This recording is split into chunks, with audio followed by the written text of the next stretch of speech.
Alright, here's version 1, V1 of Excavator's head. And here's V2. And I don't know what pieces to use. Should I use this 1x3 panel piece with a 1x2 bow, or this let's see, 1x3x2 piece? Because I like this piece on there, but these two pieces actually look like it got ripped off.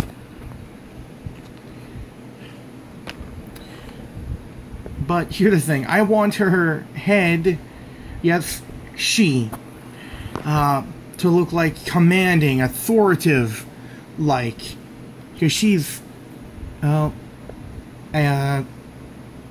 foreman, a supervisor, because she transforms into a construction-like vehicle. So that would do. Instead of that. Yeah, I gave her made a new ponytail for her. Yes, the ponytail is one of the, well, is the main defining feature of her female, her fembotchness, her femformer. So, yeah, not really an update, but I'm just gonna say it's an update. Anyway, bye.